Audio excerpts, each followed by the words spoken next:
Hai Sobat SIC, welcome to Sharing is Caring. Bersama saya dengan Sandy dan tamu spesial kita Kobuntaran yang biasa dipanggil Kobubun atau Kobunbun, apapun terserah lah gitu ya. Kok, thank you kok udah ngeluangin waktunya dan mudah-mudahan apa yang nanti kita mau obrolin ini bisa nyampe ke tujuan yang kita sama-sama harapkan. Amen. Kok boleh ceritain sedikit nggak tentang background kehidupan Koko dari waktu kecil sampai hari ini? Oke, thank you buat kesempatannya. Nah, kalau background, gue sih lahir di keluarga yang cukup sederhana. Lagi kecil, penuh dengan kasih sayang karena gue sendiri.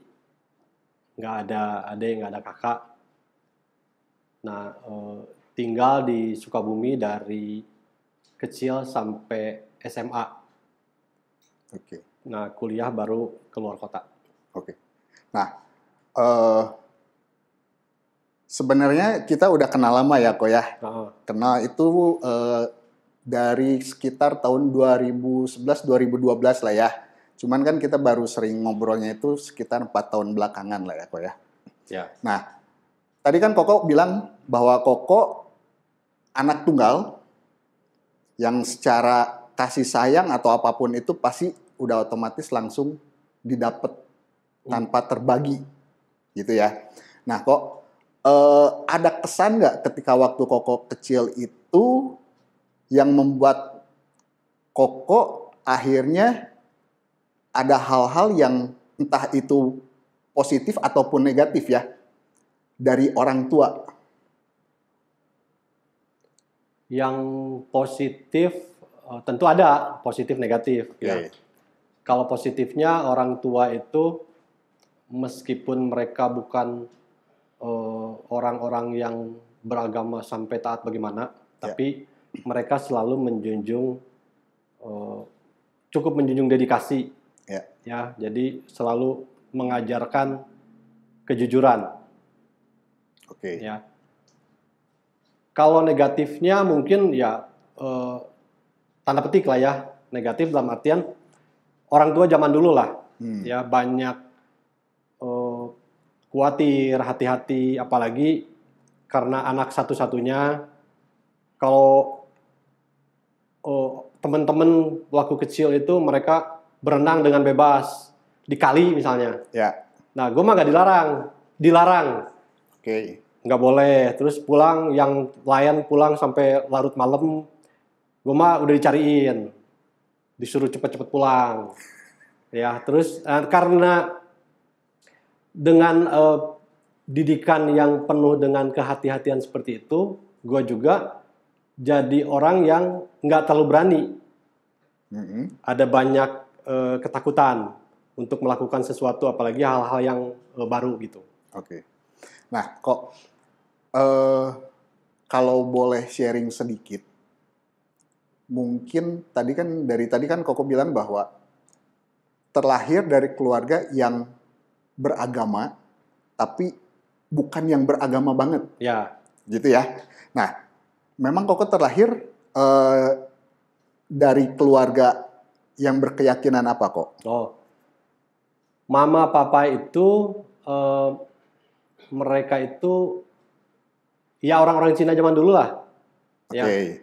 Papa mama orang-orang Cina zaman dulu yang di KTP-nya mungkin Buddha atau Konghucu, tapi nggak pernah rutin pergi ke wihara, nggak pernah melakukan ibadah-ibadah yang sesuai dengan KTP-nya itulah. Ya. Nah gitu kali. Oke. Nah, kalau kita maju ke sekarang ya, Ko ya, dengan kondisi di mana waktu pertama kali gua kenal lu di tahun sekitar 2011-2012 itu kan yang gua tahu itu lu beragama Kristen. Ya. Nah, sedangkan tadi Koko sendiri bilang bahwa orang tua Koko bukan Kristen. Nah, kalau boleh tahu apa yang menyebabkan Koko memilih atau meyakini agama Kristen? Apakah ikut-ikutan lingkungan atau memang ada dari keluarga yang memperkenalkan hal tersebut, keyakinan tersebut ke Koko gitu? Oh, nah kalau nenek dari mama itu yang gue tahu waktu gue kecil tuh udah ke gereja. Oke. Ya nenek dari mama udah ke gereja. Nah karena nenek ke gereja ada suka datang dari orang-orang gereja itu datang ke rumah. Nah terus kan ada guru sekolah minggu karena melihat ada anak kecil, nah suka diajak ikut ke gereja waktu itu bersama dengan sepupu yang lebih tua sekitar 2 atau 3 tahun mungkin. Mereka sepupu itu udah diajak dulu tuh ke gereja bareng sama nenek. Nah, gue tuh suka diajakin ikut ke sana. Jadi karena masih anak-anak, ya udah ikut aja gitu. Ada emak yang ke gereja, terus ada sepupu satu cowok satu cewek yang ke gereja juga. Nah, ikutlah ke gereja, ikut-ikutan gitu. Oke, berarti karena nenek Koko ikut ke gereja seperti itulah ya. Nah, mungkin ketika waktu kecil itu kan Koko udah yakin untuk ikut ke gereja karena Koko udah paham atau karena diajak, dan saya yakin sih kayaknya ikut-ikutan. Ya, ya. Bener. Gitu. Jadi ya namanya anak kecil. Anak kecil mana tahu apa itu iman Kristen, apa itu keyakinan. Pokoknya lihat teman-teman di sekitar itu kan ya mereka beragama, salah satu agama yang beragama lah gitu ya. Nah, kalau gue kan nggak ada. Jadi ikut nenek ke gereja. Ya ikut nenek ke gereja yang gue tahu, oh berarti agamanya Kristen karena ikut ke gereja. Oke. Nah itu berjalan sampai kapan? Apakah terus sampai hari ini dari semenjak Koko diajak nenek ya? Apakah berjalan terus atau ada up and down-nya dalam perjalanan tersebut atau gimana Koko? Iya. Itu jadi waktu ikut ke gereja itu mungkin waktu SD sekitar kelas 1 atau kelas 2 lah. Oke. Ya, ikut-ikutan terus ikut begitu, yang ke gereja kadang-kadang madol juga, nggak ke gereja sama anak kecil kan. Terus lingkungan sekitar teman-teman juga pada nggak ke gereja kan. Jadi kalau pas hari Minggu pada main ya ikut main. Nanti sampai datanglah guru sekolah minggu datang besuk gitu, diajakin lagi ke gereja, datang lagi ke gereja. Nah terus begitu sampai di lulus SD masuk ke SMP. Nah kalau di gereja itu kan biasanya anak-anak kelas 6 SD ke bawah itu sekolah minggu, SMP masuk ke remaja kalau zaman dulu. Kalau sekarang mungkin masuk ke teens lah. Nah, waktu pindah ke SMP itu naik kelas kan dari sekolah minggu ke kelompok remaja. Nah, kelompok remaja itu berarti di situ ada teman-teman baru yang pasti lebih senior kan udah lebih duluan di sana. Terus ada guru-guru di remaja juga yang beda sama guru-guru sekolah minggu. Nah, gue mungkin karena anak sendiri nggak terlalu bukan anak yang terlalu supel juga untuk masuk ke lingkungan baru, ketemu dengan teman-teman baru. Jadi waktu dari sekolah minggu pindah ke remaja, datanglah di ibadah remaja, sekali datang langsung syok gitu ngelihat teman baru, ngelihat guru-guru yang baru gitu ya. Udah begitu saat masuk ke ibadah remaja nggak pernah datang lagi. Selama SMP nggak pernah ke gereja. Oke. Berarti dari SD sekolah minggu itu akhirnya lah ya, kita bilang akhirnya itu di SMP dulu nih. Karena ada satu lingkungan baru yang mungkin sulit kita beradaptasi ya. Nah, berarti kan tadi Koko juga bilang bahwa selama di SMP Koko keluar, nggak ke gereja. Kemana kok? Nggak kemana-mana. Nggak kemana-mana. Nggak kemana-mana, tapi tetap meskipun SMP kan udah ngerti kan, gue Kristen gitu. Jadi waktu itu juga di sekolah yayasan Katolik yang pelajarannya itu budi pekerti aja gitu. Ya jadi nggak ada masalah. Ya, nah kalau gue balik ke SD. Waktu SD itu ikut pelajaran agamanya agama Islam. Meskipun sekolahnya yayasan Katolik. Jadi ada yang pendidikan agama Islam, ada yang pendidikan agama Kristen Katolik. Nah, gue ikut yang agama Islam. Udah ikut belajar itu. Nah, waktu SMP itu setelah nggak ke gereja, ya tetap di SMP nggak pelajaran agamanya itu disatukan. Jadi tetap merasa, oh ya gue Kristen, cuma nggak ke gereja-gereja. Oke. Nah pada saat itu kok, ketika SMP yang mungkin dalam waktu 3 tahunan lah ya. Ya. Nah, Koko nggak ke gereja, tapi Koko tahu karena udah bisa menyimpulkan mungkin kan sendiri bahwa oh oke, gue Kristen, dan sedikit banyak juga Koko udah tahu nih mengenai ajaran atau doktrin tentang keyakinan Kristen ya. Ya sedikit lah. Sedikit ya. Nah pada saat 3 tahun itu ketika SMP itu apa yang Koko rasain? Karena kan kasarnya gini kok. Ketika itu kan Koko hanya tahu, tapi Koko tidak mendapatkan asupan gizi lah kasarnya ya. Gitu. Nah, ketika 3 tahun itu yang Koko rasain apa? Nggak terlalu merasakan apa-apa sih mungkin. Cuma ya karena tinggal ada didikan dari orang tua tentang dedikasi, tentang segala macam, dan ada lingkungan sekitar juga yang kita di Indonesia kan semua penganut salah satu agama yang diakui sama pemerintah. Jadi ya tetap ada menjaga, kayak misalnya sekolah nggak nyontek, terus sekolah nggak ikut pergaulan yang nggak bagus juga. Meskipun SMP kan, zaman dulu SMP, nggak tahu zaman sekarang. SMP kan udah mulai ada yang ngerokok. Nah, gue nggak ikut ngerokok. Terus ada yang minum juga SMP, nggak. Karena kayak pendidikan yang dari selama SD di sekolah minggu yang belang bentong itu tetap memagari bahwa ada hal-hal yang boleh kita lakukan, ada hal-hal yang tidak boleh kita lakukan.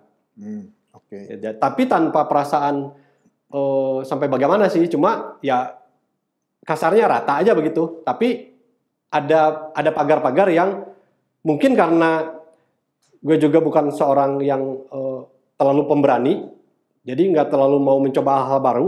Kayak apalagi kalau hal-hal yang di dalam masyarakat pun secara norma dan moral kan tidak baik katanya dilakukan. Jadi gue nggak lakukan itu. Oke. Berarti selama itu juga ibaratnya Koko mengikuti apa yang menjadi aturan larangan dan mengikuti aturan yang memang layak dilakukan. Ya, nah. Setahunya lah gitu. Ya. Nah, mulai kapan lagi Koko melanjutkan? Kan Koko tadi 3 tahun putus sekolah nih ya ceritanya. Kapan lagi Koko melanjutkan untuk oke deh gue ke gereja lagi, atau gue lebih kenal lagi atau apa, dan prosesnya itu gimana gitu ya, sampai dari dalam hati Koko sendiri itu kasarnya ya udah deh oke, gue mengimani kekristenan gitu. Nah, SMP kan masih anak-anak lah ya, yang belajar dengan rajin gitu ya. Anak-anak yang patuh sama orang tua, anak baik lah. Ya. Nah, lulus SMP kan SMA keluar mulai bergaul sama teman-teman. Nah, di SMA itu mulai mungkin kalau istilah zaman sekarang mungkin sedang mencari jati diri lah ya. Sebagai seorang laki-laki, anak muda gitu, mulai bergaul sama teman. Nah, mulai muncul keberanian untuk berteman. Ya, di SMA kan ketemu teman-teman baru. Nah, mulai pengen datang lagi ke gereja. Ya, datanglah ke gereja yang sama yang waktu ditinggalin tuh. Yang waktu sekolah minggu dulu. Yang waktu sekolah minggu, datanglah ke gereja yang sama. Datang ke gereja, mulai datang di ibadah, nemenin nenek. Ya, nemenin nenek datang di ibadah umum. Nah, kemudian mulai memberanikan diri datang di ibadah kaum muda waktu itu, karena udah SMA. Di kaum muda ketemu tuh teman-teman yang waktu sekolah minggu dulu, beberapa. Ya ketemu lagi di kaum muda. Nah mulai udah lebih berani kan, udah lebih berani, terus ada juga ketemu teman-teman lagi kecil tapi dalam keadaan yang sekarang udah lebih gede lah. Oke. Ya terus berteman di situ, mulai rada aktif di gereja, sampai di satu titik di kaum muda itu ada kalau zaman itu ada youth camp. Jadi kemah pemuda Retret gitu kali ya. kayak retret. Itu se-Jawa Barat. Itu se-Jawa Barat dari Sukabumi itu kirim kalau nggak salah 15 atau sampai 20 orang lah gitu. Oke. Pergi waktu itu ke Lembang. Nah selama 3 hari itu dari berangkat sampai di sana, terus balik lagi itu bersama-sama tuh sama anak-anak kaum muda yang dari sini. Nah di situ ada pelajaran waktu itu gue temanya masih inget banget. Hendaklah terangmu bercahaya. Ya, Oke. nah di situ pulang dari sana makin kompak tuh sama teman-teman kaum muda itu. Makin kompak. Nah selama SMA itu asik tuh ke gereja, di apapun kegiatan gereja itu hadir. Itu yang teman-teman yang sesama kaum muda tuh. Jadi ada ibadah, udah jelas lah ibadah kebaktian umum atau ibadah raya itu setiap hari Minggu. Ibadah pertengahan minggu hadir. Ibadah minggu ada 2 kali, dua-duanya hadir. Ada jam doa tiap hari sore hadir. Ada doa pagi 4:30 pagi udah ke gereja. Ada doa semalaman hadir. Ada doa puasa ikut. Oke. Nah, Nah, dengan Koko ikut tadi ya acara tadi, pokoknya semuanya serba hadir. Apa yang menjadi pikiran dan tujuan Koko gitu? Maksudnya bisa dibilang kan zaman SMA atau waktu dulu itu kan usia-usia segitu adalah waktu-waktunya enak main sama teman atau apa gitu kan ya. Tapi apa yang dipikiran Koko dan sebenarnya Koko punya tujuan apa? Apa yang Koko pengenin ketika menghadiri semua acara tersebut? Nah, kalau temen, oke, sama temen SMA, sekolah sampai pulang sekolah, bergaul. Oke. Pulang sekolah, beres sekolah pulang, kadang-kadang masih pulang bareng tuh, beres dari situ udah ketemu lagi sama teman gereja. Main lagi sama teman gereja sampai malam. Oke. Itu hampir tiap hari. Jadi bertemu sama teman gereja, nah sama teman gereja itu ada ibadah acara di gereja, hadir bareng-bareng. Oke. Jadi tanpa ada ya kerinduan, tetap ya ada kerinduan, terus sambil melakukan perintah agama Kristen waktu itu karena di gereja kan. Oke. Ya sambil udah mulai kenal, mulai baca Alkitab. Karena waktu itu diajarin untuk baca Alkitab 1 hari 1 pasal. Oke. 1 hari 1 pasal baca Alkitab, ya setidaknya mungkin ada yang waktu dibaca, ada yang nerap. Nah itu dilakukan. Akhirnya kalau ada acara gereja itu dilakukan dengan, kalau nggak ke gereja kayaknya takut dosa. Kalau nggak ke gereja. Kalau nggak ke gereja takut dosa. Kalau nggak berdoa takut dosa. Nggak baca Alkitab juga takut dosa. Kalau hari ini misalnya sibuk nggak baca Alkitab 1 pasal, besok baca 2 pasal. 2 pasal nggak kelewat, hari besoknya 3 pasal. Dilipat dibayar. Dibayar karena takut dosa. Oke. Ya, jadi semua dilakukan karena takut dosa dan karena takut tidak diberkati. Oke. Nah, itu berjalan sampai kapan kok dengan kondisi Koko melakukan itu karena dalam tanda kutip ya, rasa takut atau ada beban kalau tidak melakukan itu sampai kapan kok? Itu berjalan terus.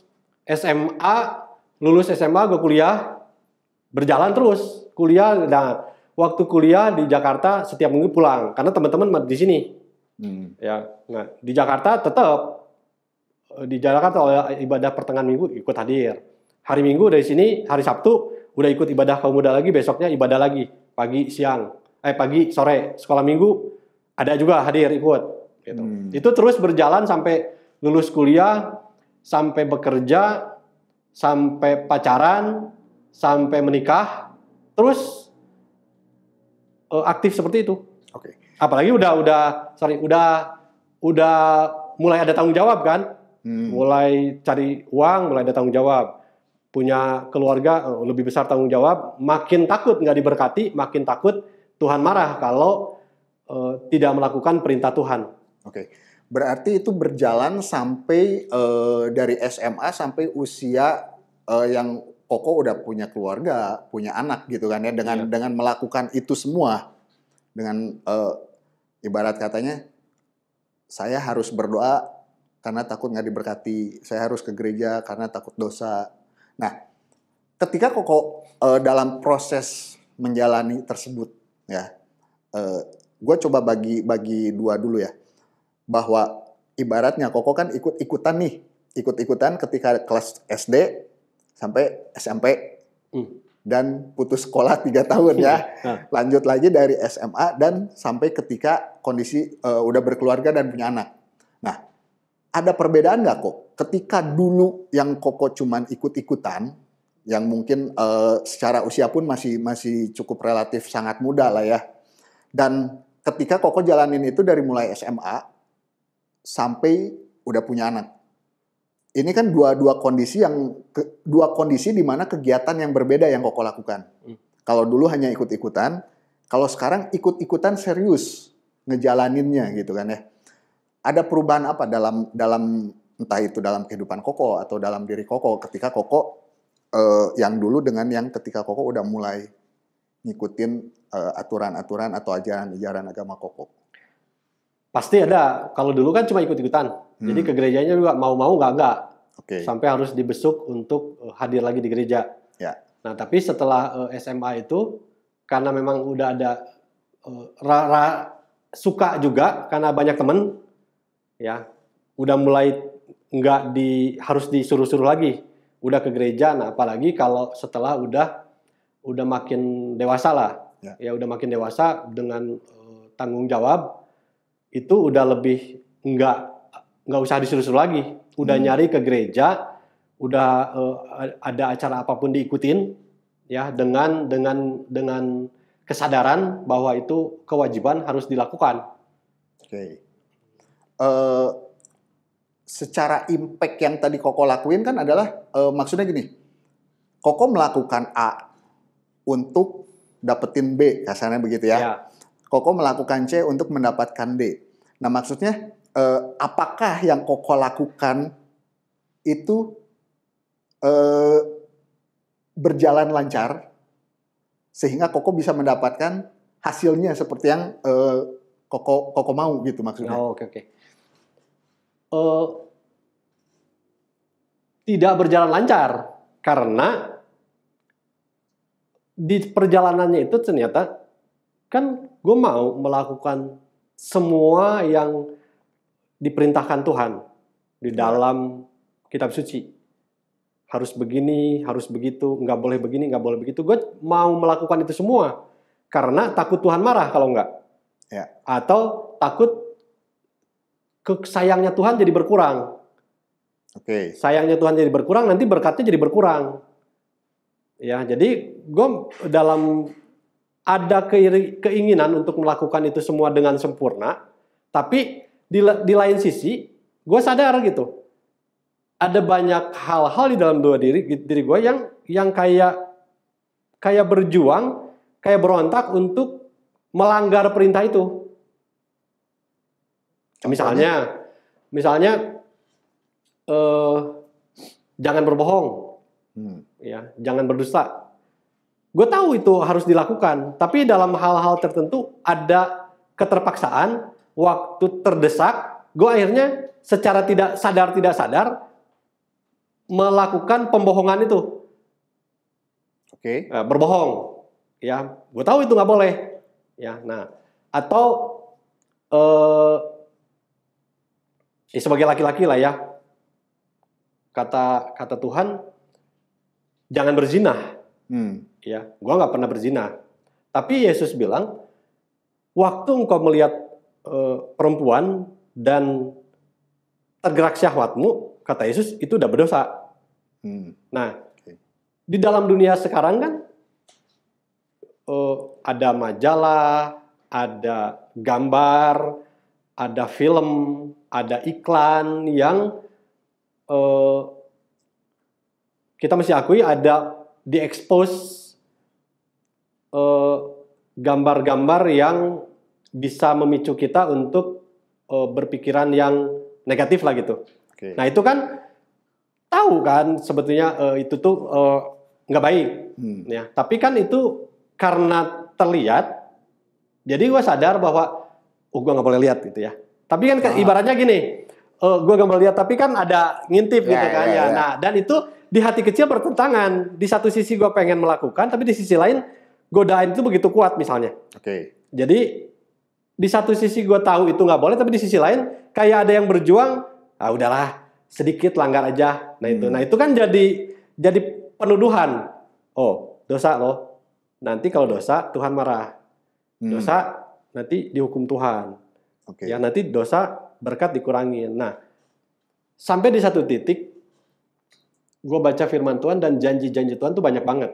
Ya. Kata Tuhan, aku gembalamu dan engkau tidak akan kekurangan. Ya, terus engkau akan naik bukan turun, engkau akan menjadi kepala bukan ekor. Gue tahu bahwa apa yang Tuhan bilang itu pasti benar. Tuhan janji nggak mungkin tidak diingkari. Cuma pertanyaannya, Tuhan, apakah saya qualified, memenuhi syarat untuk menerima janji itu? Nah itu yang menjadi pertanyaan kan. Janji Tuhan sih oke, iya dan amin. Tapi apakah gua cukup memenuhi syarat untuk menerima atau menikmati janji-janji itu? Berarti selama dalam posisi yang tadi gitu ya, Koko ngikutin. Tapi di satu sisi juga ada hal-hal yang entah disengaja ataupun tidak disengaja Koko langgar. Dan di situ ada rasa bersalah karena sudah melanggar yang harusnya tidak dilanggar. Ya. Nah, sedangkan kalau yang manusia, kita ngomongin manusia lah ya, yang kita manusia mau kan adalah bahwa kita hidup secara dalam tanda kutip tenang, damai, happy kan gitu ya. Tapi ketika hal itu terjadi, Koko merasa tidak nyaman dengan rasa bersalah itu karena Koko udah melanggar kan. Iya. Nah, teman-teman ini ada cerita lucu ya. Cuma kita coba tanya. Kok kalau nggak salah gue pernah dengar masalah kalau ada daun jatuh. Nah ya, sampai sekarang sih saya juga nggak ngerti gitu ya. Gua nggak ngerti juga kok. Maksudnya kok ada gitu orang yang gara-gara daun jatuh sampai seperti itunya. Nah, ketika kondisi tersebut ya, itu mitos apa fakta? Daun jatuh itu ya.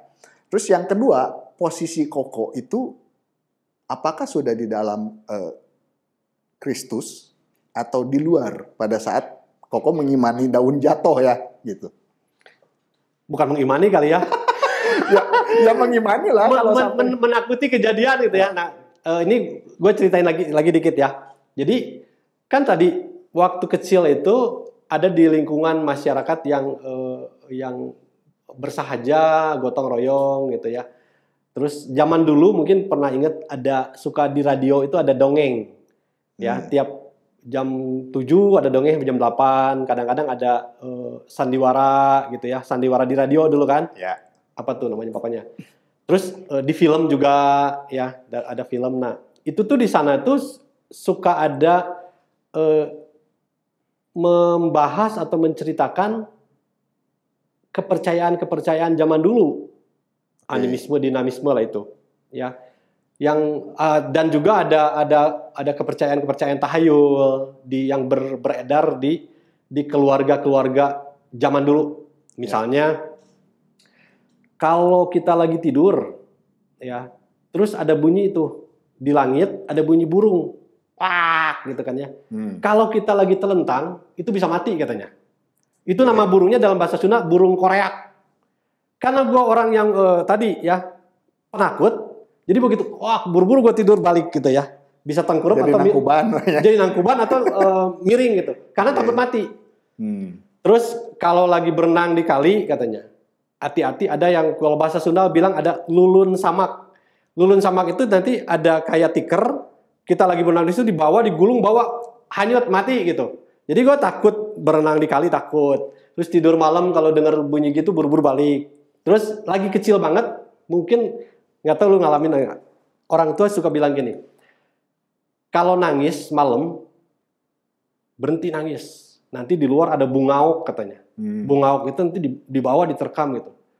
Dan memang kita kan suka dengar. Gue sekarang baru dengar kalau malam itu ada gitu kan ya. Rupanya itu kucing lagi berantem atau lagi beger atau lagi berpacaran mereka gitu ya. Itu kan bunyinya kayak gitu. Nah, itu zaman kecil itu dibilang itu bungauk katanya.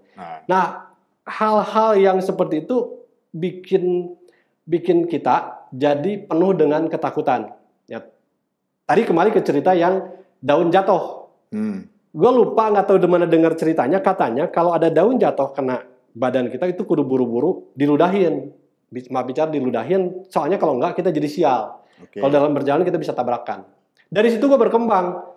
Ya karena mungkin nggak tahu pikiran dari mana gitu. Akhirnya saking takut ada daun yang jatuh gue nggak kerasa. Yang harusnya mau bicara diludahin.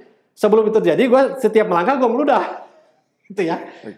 Itu sebelum kenal Tuhan. Sebelum kenal Tuhan. Waktu SMP itu waktu terhilang.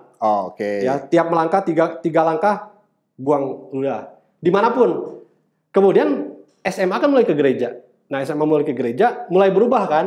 Bukan meludah tapi darah Yesus berkuasa. Setiap jalan sedikit darah Yesus berkuasa. Sampai mungkin kalau ada orang lihat gue lagi sendirian gitu kayak ngomong sendiri. Darah Yesus berkuasa. Nah gitu. Jadi berubah. Yang akhirnya jadi tahayul animisme dinaisme, jadi ya mungkin tahayul di dalam Kristen mungkin gitu ya. Nah, gitu. Berarti gaya dan ucapan yang berubah sesuai dengan ajaran yang udah Koko yakini pada saat itu kan ya. Nah, ajaran yang entah dari mana, dari antah berantah. Gitu. Ya, sehingga darah Yesus itu kan mungkin ada alasan khusus nggak? Apakah alasannya tetap sama? Bahwa ada ketakutan di balik pengucapan darah Yesus itu gitu? Iya, takut celaka, takut mengalami marahaya gitu kan ya. Jadi, nah kembali misalnya kalau zaman dulu, kalau yang di daerah Jawa Barat mungkin ada kenal bahasa numpang-numpang.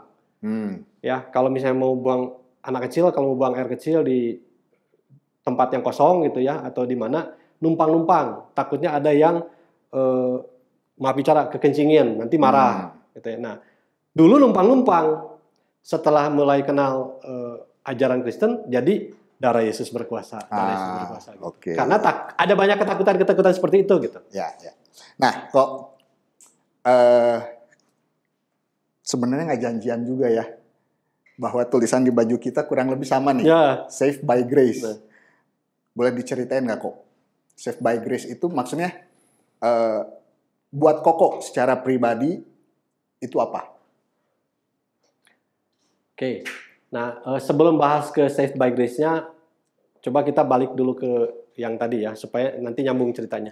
Ya, tadi kan gue bilang ke gereja itu karena takut Tuhan marah atau takut nggak diberkati.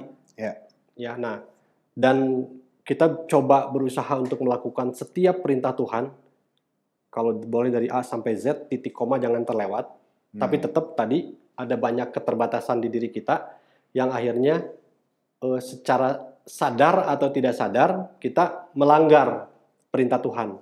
Yang bikin kita akhirnya merasa tertuduh dan menjadi pertanyaan buat diri kita, apakah layak kita untuk diberkati Tuhan, layak untuk menerima semua janji Tuhan itu.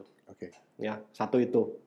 Kedua, waktu kita baca Alkitab, waktu gue baca Alkitab itu di dalam ayat-ayat dalam Alkitab itu kayak ada hal-hal yang sepertinya bertolak belakang, yang menjadi pertanyaan. Di bagian ini dibilang begini, di bagian begitu bilang begitu, seperti bertolak belakang. Dan itu jadi pertanyaan yang di usia gua waktu itu 40-an lebih itu masih belum bisa terjawab pertanyaan-pertanyaan itu. Misalnya seperti Tuhan datang ke dunia, lahir di kandang yang hina, terus hidup 30 tahun, mengajar, melakukan mujizat 3,5 tahun, dan akhirnya harus mati. Sebelum mati disiksa dulu, yang katanya Tuhan harus disiksa dulu, kemudian harus mati di kayu salib, untuk menyelamatkan manusia. Nah, yang menjadi pertanyaan waktu itu adalah Tuhan kenapa mesti datang ke dunia untuk menyelamatkan manusia? Tentu Tuhan Maha Kuasa. tinggal bilang aja, aku mau selamatkan manusia ini, kasihan, aku selamatkan. Kan Tuhan Maha Kuasa. Ya. Kenapa harus datang ke dunia, harus menjalani kematian begitu tragis, padahal dia Tuhan gitu. Oke. Nah, pertanyaan-pertanyaan itu nggak kejawab. Ya, sampai di satu waktu ada satu kejadian yang,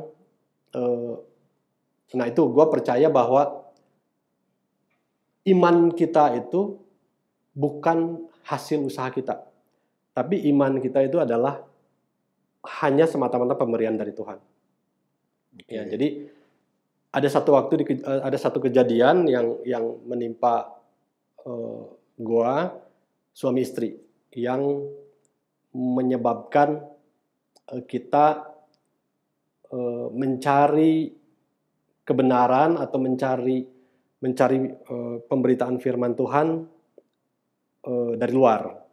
Oke. Ya, bukan dari gereja maksudnya. Dan akhirnya oleh kemurahan Tuhan, gue dikenalkan dengan pemberitaan firman Tuhan tentang grace atau kasih karunia atau anugerah ini. Ya, di dalam pengajaran tadi, pengajaran yang gue jalani selama 40 tahun ke sana itu adalah gue mesti melakukan sesuai dengan perintah Tuhan supaya gue diberkati, gue dihindarkan dari kutuk. Oke. Ya. Nah, pemberitaan firman Tuhan yang belakangan itu adalah bahwa Tuhan itu mau menyelamatkan kita. Ya. Tuhan mengasihi kita. Dan dia mau memberikan keselamatan itu sebagai hadiah buat kita. Tanpa kita harus melakukan apa-apa. Oke. Jadi, grace itu artinya adalah kasih karunia atau anugerah atau pemberian. Ya, saved by grace adalah diselamatkan oleh kasih karunia, diselamatkan oleh anugerah. Kalau dulu, gue harus bekerja supaya diselamatkan. Sampai waktu dulu gue bingung. Sebelum gue kenal dengan Injil kasih karunia, gue bingung. Kalau ditanya orang Kristen, apakah engkau yakin masuk surga? Yakin. Tapi gue kalau ditanya sebagai orang Kristen, yakin masuk surga? Gue akan jawabnya yakin. Karena secara budaya atau secara pengajaran yang gue terima, kalau meninggal itu harus yakin masuk surga. Tapi pertanyaan gue waktu itu adalah, apakah benar gue yakin kalau meninggal pasti masuk surga? Masih ada kesalahan sana-sini. Sedikit besar. Gue bukan pembunuh, gue bukan pezina, gue bukan penjudi, gue bukan pemabuk, gue bukan penjudi. Tapi ada hal-hal, tanda petik, dosa-dosa kecil yang secara sadar atau nggak sadar, yang bisa gue hindari atau enggak, tapi itu secara gampang terlaksana aja begitu aja. Karena ada keterbatasan. Akhirnya gue pengen membela diri, akhirnya jadi berbohong. Dosa-dosa putih lah, istilahnya kalau zaman dulu. White lie. Nah, dengan hal-hal seperti itu gue jadi nggak yakin kalau ditanya sebetulnya. Dalam mulut sih waktu ditanya, kalau meninggal yakin masuk surga, yakin. Tapi di hati kecil bertanya, apakah benar kalau meninggal gue yakin pasti masuk surga karena tidak ada dosa? Itu yang tadi gue bilang, kayak ada bertolak belakang pertentangan. Nah, ternyata belakangan gue tahu bahwa kenapa orang Kristen kalau ditanya kalau mati masuk surga yakin, karena dia diselamatkan bukan karena perbuatannya. Dia diselamatkan hanya keselamatan itu dia peroleh adalah sebagai hadiah atau anugerah atau kasih karunia atau grace dari Tuhan. Oke. Nah, berarti kan kalau tadi dari dengar cerita Ko Bubun gitu ya, bahwa ketika dulu Koko banyak tahu, tetapi di dalamnya itu juga banyak pertanyaan yang seolah-olah, ya dalam tanda kutip, kayak bertolak belakang. Yeah. Sampai akhirnya ada di satu titik di mana Koko mengenal tentang grace atau kasih karunia tadi ya. Nah, perubahan secara pola pikir atau secara kehidupan atau secara pribadi, keluarga atau apapun itulah ya Ko ya. Perubahan apa yang Koko alami ketika Koko mulai mengenal atau memahami tentang grace tersebut, tentang kasih karunia, yang tadi salah satunya adalah bahwa keselamatan itu bukan karena kita manusia melakukan, tetapi itu adalah hadiah spesial yang Tuhan kasih buat kita sebagai manusia kan. Nah, ketika Koko memahami itu, perubahan apa yang Koko rasain? Oh, perubahannya drastis banget. Ya, kalau dulu gue penuh dengan ketakutan, penuh dengan kekhawatiran, penuh juga dengan penyesalan masa lalu, penuh dengan ketakutan hari ini, dan penuh dengan kekhawatiran akan hari depan. Ya, karena semuanya tergantung ke performa gue dalam mengikuti perintah Tuhan. Ya, setelah gue kenal kasih karunia adalah gue sekarang nggak penuh takut lagi, karena kalaupun gue melakukan kesalahan atau pelanggaran terhadap perintah Tuhan, dosa itu sudah ditanggung oleh seorang juru selamat atau penyelamat. Ya, jadi gue sekarang lebih damai, lebih tenang. Jadi kalau gue sekarang melakukan perintah Tuhan, bukan untuk diberkati atau bukan supaya untuk tidak dikutuk, tapi gue melakukan perintah Tuhan itu dengan bebas, dengan sukarela, karena gue sekarang sudah diberkati dan sudah dibebaskan dari kutuk. Jadi gue melakukan apapun itu udah lebih bebas, lebih dengan sukarela, lebih dengan sukacita, lebih dengan damai sejahtera, tidak ada ketakutan lagi. Berarti kan apa yang Koko dapat sekarang ketika Koko menjalankan dari pemahaman Koko mengenai grace tadi, kalau boleh disimpulkan adalah Koko mendapatkan damai sejahtera, sukacita, ketenangan, kenyamanan dalam entah itu baik ngejalanin hidup ataupun menjalankan apa yang menjadi aturan secara firman Tuhannya, gitu kan ya. Nah, selain itu kok ada nggak momen atau kondisi yang dimana kayaknya itu adalah satu kejadian yang tidak bisa dilupakan antara Koko dengan kasih karunia. Selain yang tadi ya, ada nggak satu hal spesial yang selain tadi Koko dapat damai, sukacita, ketenangan, kenyamanan hidup. Nah, selain itu yang Koko rasain, ada nggak momen secara pribadi yang Koko rasain ketika Koko memegang grace tersebut dalam hidup Koko? Sebetulnya itu semua tadi udah pengalaman pribadi yang luar biasa. Ya.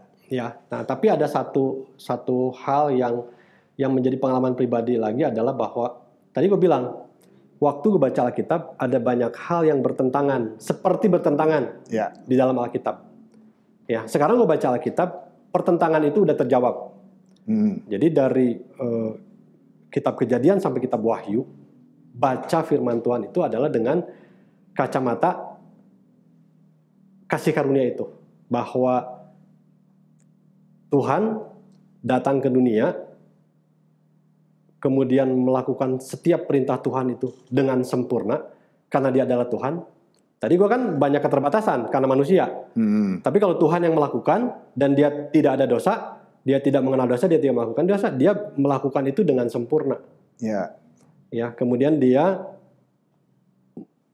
mati untuk gantiin kita. Jadi dengan pemahaman seperti itu gue baca Alkitab sekarang dari Kejadian sampai Wahyu, dan itu ternyata tadi pertentangan seperti itu ternyata sebetulnya tidak bertentangan. Itu sih yang gue rasain secara pribadi hari ini. Nah, mungkin kan kok untuk gue secara pribadi dan mungkin sobat-sobat SIC gitu ya yang di luar sana kan, bahwa kalau kita udah hidup di dalam Tuhan, biasanya yang paling gampang itu dinilai ketika ada salah satu kejadian atau kondisi yang kita alami dari sisi yang bisa dilihat oleh orang. Ya. Nah, sedikit banyak kan gue juga tahu nih ceritaan tentang lu ya, bahwa tadi lu juga bilang bahwa lu berkeluarga dan lu punya anak. Nah, mungkin kok yang kepikiran sama gue tadi adalah gini, bisa ceritain nggak? Karena sampai sekarang aja buat gue secara pribadi itu masih aneh. Ya, buat gue secara pribadi masih aneh bahwa yang katanya dulu si Carol mau sekolah keluar, yang dimana masih ada kekurangan dana waktu itu, dan tiba-tiba muncul di rekening kan. Nah itu kayak sulap sih kalau menurut gua. Nggak tahu apakah orang nyasar atau gimana gitu. Nah bisa nggak kok itu karena yang paling gampang gua cerna adalah kejadian-kejadian yang seperti itu ya. Kejadian-kejadian yang seperti itu yang, wah ini loh kasarnya kuasa Tuhan. Wah ini loh bahwa ketika kita hidup dalam Tuhan, ini loh kasarnya seperti itulah kok. Oke. Nah sebelum ke si Carol yang kedua, gue ceritain dulu yang pertama, si Salem. Ya. Waktu si Salem kelas 2 SMP gitu, ya berarti 5 tahun lagi dia mau kuliah. Oke. Kita belum punya tabungan untuk dia kuliah, ya. Padahal anak 2. Oke. Bedanya 2 tahun 8 bulan. Oke, bentar dulu kok. Ketika cerita si Salem ya, Salem SMP kelas 2 ya. Sorry, ini bukan membandingkan atau apa ya, tapi biar lebih jelasnya lagi, pada saat si kejadian si Salem, apakah sudah saved by grace atau masih menggunakan kekuatan sendiri biar mendapatkan berkat? Gitu. Itu udah mulai mengenal Injil kasih karunia. Okay. Udah mulai, tapi masih awal-awal. Ya. Ya, jadi waktu itu masih penuh kekhawatiran gitu. Ya. Nah, berjalan waktu kan bertumbuh tuh dalam pengenalan tentang Injil kasih karunia itu. Ya. Akhirnya yang tadi anak mau kuliah tanpa persiapan itu, singkat cerita, anak pertama bisa kuliah. Okay. Ya, di salah satu sekolah perguruan tinggi swasta di Jakarta. Ya, itu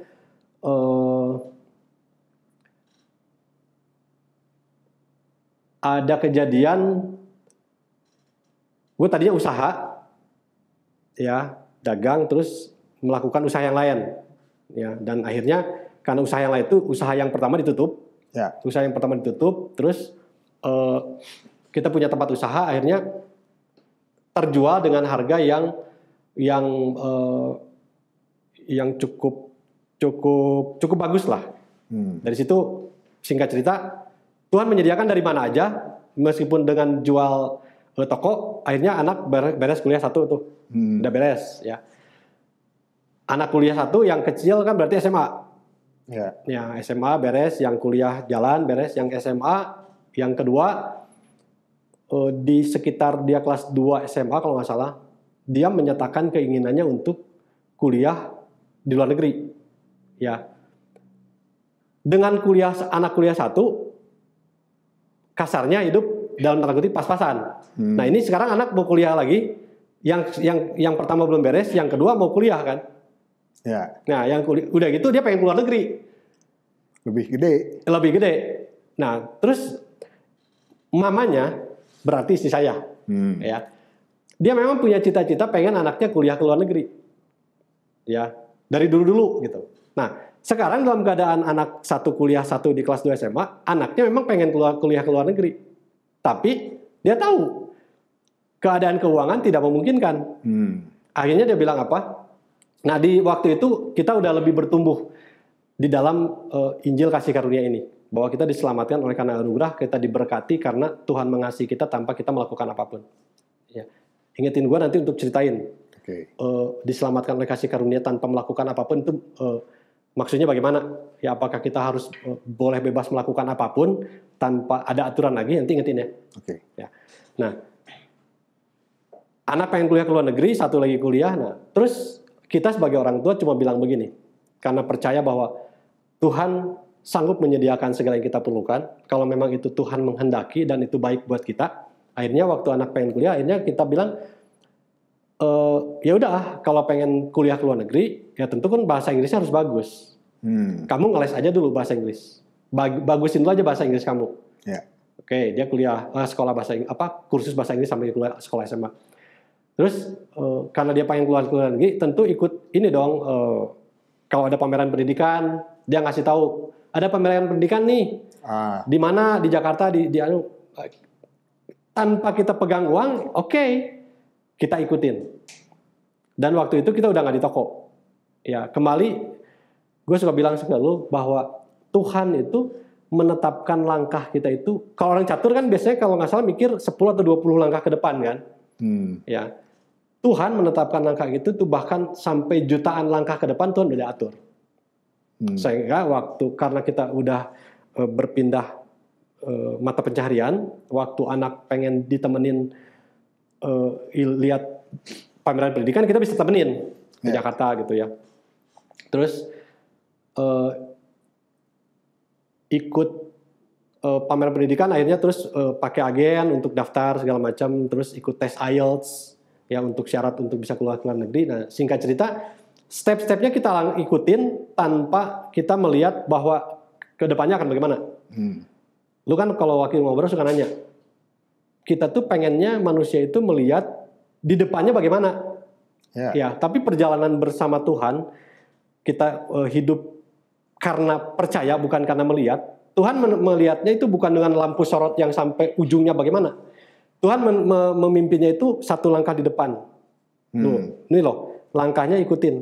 Satu langkah kita udah ikutin, nanti langkah berikutnya dia begitu. Kita nggak tahu ujungnya bagaimana. Itulah perjalanan hidup karena percaya, bukan karena melihat. Ya, nah singkat cerita, akhirnya berjalanlah. Tuhan sanggup mengadakan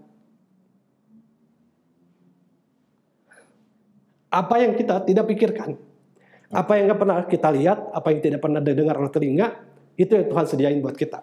Dan gue percaya bahwa firman Tuhan itu ya dan amin. Dan gue bisa menerima itu bukan karena gue udah sempurna melakukan perintah Tuhan, tapi karena grace. Ya, karena anugerah Tuhan mau kasih itu. Nah,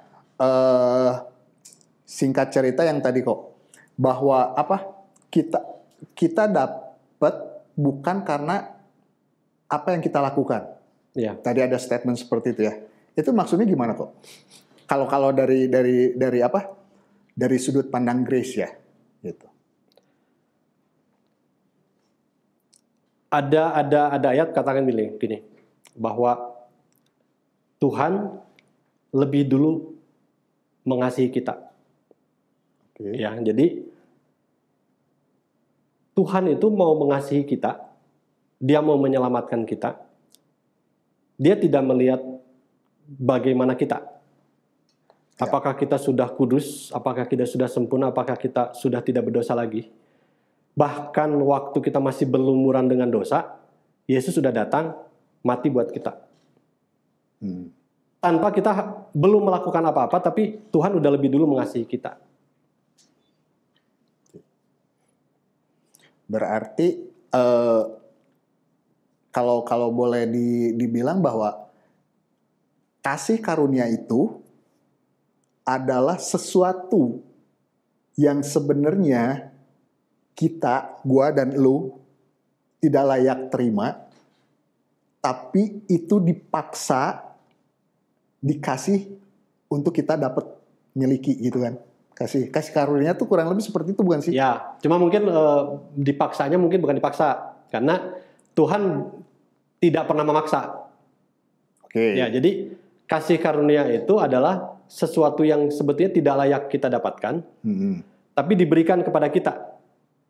Kalau kita mau menerimanya. Berarti gimana respon kita? Ya, kita mau terima atau tidak? Ya, jadi bukan dipaksa. Sen, gue mau ngasih air nih. Terima. Nggak gitu. Gue cuma bilang, Sen, ini air lu haus kan? Ya. Kalau lu mau terima, boleh. Memang itu tujuan gue mau kasih, karena lu haus, gue mau kasih minum. Tapi lu kan boleh punya hak dong. Oke. Karena punya kehendak bebas, gue kok nggak mau, gue mau tetap kehausan, kan boleh. Berarti bagaimana respon kita terhadap apa yang sudah Tuhan kasih buat kita? Salah satunya kasih karunia itu. Kita boleh ambil, boleh tidak. Itu ya? Ya. Oke. Nah, kok terakhir ya. Ada nggak mungkin dari perjalanan yang selama ini Koko udah lewatin gitu ya, dengan berbagai prosesnya, naik turunnya dan lain sebagainya gitu ya, tips atau saran mungkin atau masukan buat kita atau maupun buat sobat-sobat SIC yang ngedengerin? Oke. Sebelum ke tips, gue mumpung ingat tadi. Oke. Ya, setelah kita diselamatkan oleh anugerah tanpa kita melakukan apa-apa, itu apakah sekarang kita boleh melakukan apapun sesuka hati, gitu ya? Nah, kita diselamatkan oleh anugerah tanpa kita melakukan apapun. Ya, bahkan waktu kita masih berlumuran dengan dosa, Yesus sudah mati buat kita. Nah, setelah kita diselamatkan dengan anugerah itu tanpa kita melakukan apapun, apakah sekarang kita mau hidup suka-sukanya? Sementara kita tahu bahwa Tuhan itu memberi perintah supaya kita baik. Ya. Ya, kayak tadi, lu haus, gua kasih lu minum supaya lu nggak haus lagi. Ya, apakah setelah gua kasih lu minum terus air minum itu lu buang begitu aja supaya lu tetap kehausan? Kan enggak? Enggak. Ya, lu terima itu dengan sukacita, dengan penuh ucapan syukur. Gua kehausan, gua sekarang dikasih minum tanpa gua harus melakukan apa-apa. Gua tanpa harus beli air itu. Gua kasih gitu. Ya, jadi setelah kita diselamatkan oleh anugerah Tuhan itu, oleh karena kasih karunia Tuhan, hanya oleh karena kebaikan Tuhan, sekarang gua tinggal di dalam setiap perintah Tuhan itu karena gua tahu perintah itu baik buat gua.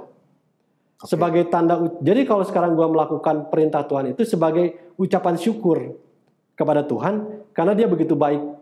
Udah mati buat gua, menyelamatkan gua. Bukan karena rasa takut lagi. Bukan karena rasa takut lagi, dan itu justru dengan begitu gua melakukan setiap perintah Tuhan itu tanpa tedeng aling-aling. Gua melakukan itu dengan bebas, dengan sukarela, tanpa berharap apa-apa, tanpa pamrih. Okay. Tapi karena gua mengasihi Tuhan yang udah lebih dulu gua mengasihi gua, sekarang gua melakukan perintah Tuhan itu karena gua percaya sama Dia bahwa Dia baik. Oh, oke. Okay. Nah, tipsnya kok. Nah, tipsnya, yuk kita lakukan setiap perintah Tuhan kita dengan utuh dan sempurna, tanpa cacat celah. Lakukan itu dengan sempurna. Oke, thank you kok buat waktunya, buat sharingnya. Semoga apa yang kita tadi obrolin itu bisa bermanfaat dan menambah referensi untuk sobat SIC yang mendengarkan. Dan oh ya teman-teman, sobat SIC, kita disclaimer ya bahwa apa yang tadi kita obrolkan antara saya dengan tamu Ko Buntaran itu berasal dari ide, keresahan atau pengalaman kita manusia yang tidak sempurna, dan itu adalah pandangan dari Ko Buntaran sebagai narasumber yang mungkin sobat SIC akan mendapatkan pandangan-pandangan lain yang berbeda dengan kita. Kok boleh ya nanti dibantu untuk closingnya.